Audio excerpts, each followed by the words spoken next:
જય શ્રી કૃષ્ણ મિત્રો, નિત્ય સત્સંગમાં આપ સૌનું સ્વાગત છે।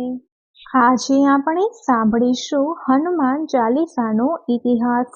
જો આ વિડીયો તમને પસંદ પડે તો લાઈક અને શેર કરી ચેનલને સબસ્ક્રાઇબ જરૂરથી કરજો।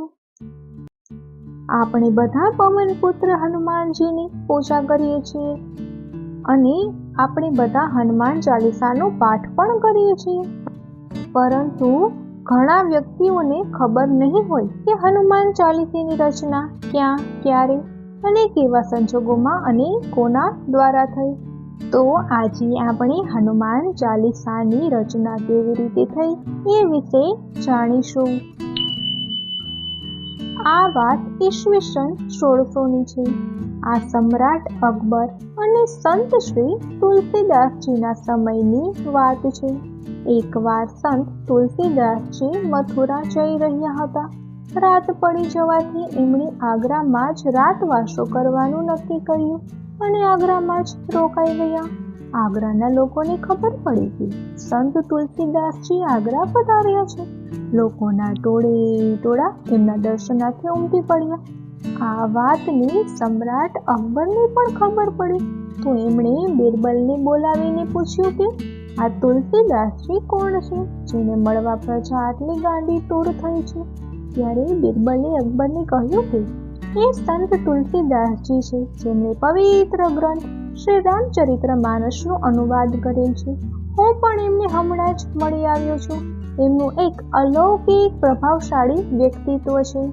અકબરે પણ તુલસીદાસજીને મળવાની તીવ્ર ઈચ્છા વ્યક્ત કરતા સૈનિકોની એક ટુકડી તુલસીદાસજીને લેવા મોકલી આપી અને સૈનિકોએ જઈને એમને તુરંત જ લાલ કિલ્લા પર અકબર સામે ઉપસ્થિત થઈ સમ્રાટને એમને મળવાની ઈચ્છા પરિપૂર્ણ કરવાના આદેશનો સંદેશો આપ્યો।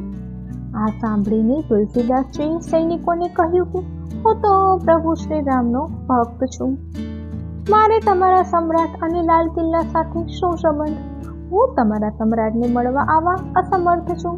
તુલસીદાસજીનો આવો જવાબ સાંભળીને અકબરને જાણે પોતાનું અહમ ખવાયું છે અને જાણે પોતાનું અપમાન થયું છે એવા વિચારથી એ લાલ પીળો થઈ અને ગુસ્સામાં સૈનિકોને આદેશ કર્યો કે તુલસીદાસજીને બેડીમાં જકડીને મારી સામે પ્રસ્તુત કરવામાં આવે। બિરબલે પણ અકબરને આમ ન કરવા વારંવાર સમજાવ્યું, છતાં અકબર એકનો બે ન થયો અને સૈનિકો દ્વારા તુલસીદાસજીની આદેશ અનુસાર બેડીઓમાં જકડીને અકબરની સામે પેશ કરવામાં આવ્યા। અકબરે અહંકારમાં સંત તુલસીદાસજીને કહ્યું કે તમે તો કોઈ જાદુગર વ્યક્તિ છો ને, તો કોઈ જાદુ કરીને પોતાને બંધન મુક્ત કરી શકો તો કરો, મારે પણ જોવું છે। તુલસીદાસજીએ કહ્યું, હું તો ફક્ત ભગવાન શ્રી રામનો ભક્ત છું, હું કોઈ જાદુગર નથી જે આપને કોઈ કરિશ્મા બતાવી શકું।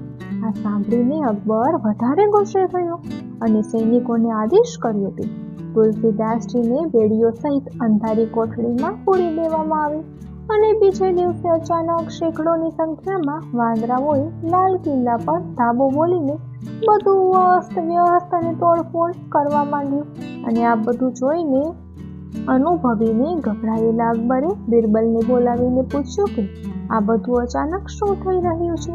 બિરબલે કહ્યું કે મહારાજ, મેં તો તમને પહેલા જ સમજાવ્યા હતા કે તુલસીદાસજીને બેડી બંધનમાં અંધારી કોઠડીમાં ન નાખો, પણ આપ સહમત થયા નહીં।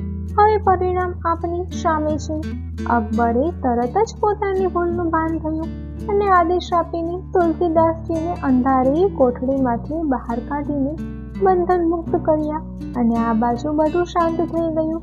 તુલસીદાસજીએ આપ બીતીનું વર્ણન કરતા બિરબલને કહ્યું કે મને વગર અપરાધે શિક્ષા થઈ છે ને અંધારી કોઠડીમાં આખી રાત રડતા રડતા ભગવાન શ્રી રામ અને શ્રી હનુમાનજીની આરાધના કરી અને રડતા રડતા ચમત્કારિક રીતે મારા હાથ પોતાની જાતે જ કંઈક લખતા હતા। સવારે જોયું તો મારે વડે એક 40 ચતુર્ભુજ ચાલીસાની ચમત્કારિક રચના થઈ છે। સંત શ્રી તુલસીદાસજીએ અંધાર કોઠડીમાંથી બહાર આવીને તરત જ કહ્યું કે જેવી રીતે હનુમાનજીએ મને પ્રેરણા કરીને મારા દ્વારા હનુમાન ચાલીસાની રચના કરાવી, અને મારા પર આવેલ ભયાનક સંકટમાંથી મુક્ત કરાવ્યો. એ જ રીતે આજથી આ પૃથ્વી લોક ઉપર ક્યારેય પણ જો કોઈ વ્યક્તિ સંકટમાં હશે અને આ શ્રી હનુમાન ચાલીસાનું મન વચનથી પઠન કરશે તો હનુમાનજી એ વ્યક્તિને કોઈ પણ સંકટમાંથી ઉગારી લેશે. અને આજથી આ લેખન શ્રી હનુમાન ચાલીસાના નામથી દુનિયામાં પ્રચલિત થશે.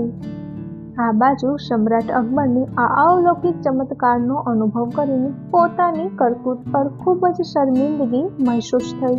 અકબરે તરત જ તુલસીદાસજીની મનથી માફી માંગી અને ખૂબ માનપૂર્વક આદરથી અને પૂરા સંરક્ષણ સાથે તુલસીદાસજીને મથુરા મોકલ્યા. આજે પણ આપણે બધા શ્રી હનુમાન ચાલીસાનો પાઠ કરીએ છીએ અને સંકટ મુક્ત થઈએ છીએ. માટે જ આપણે શ્રી હનુમાનજીને સંકટ મોચનના નામથી પણ ઓળખીએ છીએ. તો મિત્રો, આ હતો હનુમાન ચાલીસાનો ઇતિહાસ. જો આ માહિતી તમને પસંદ પડી હોય તો વિડીયોને લાઈક અને શેર કરી ચેનલને સબસ્ક્રાઈબ જરૂરથી કરજો. જય શ્રી કૃષ્ણ.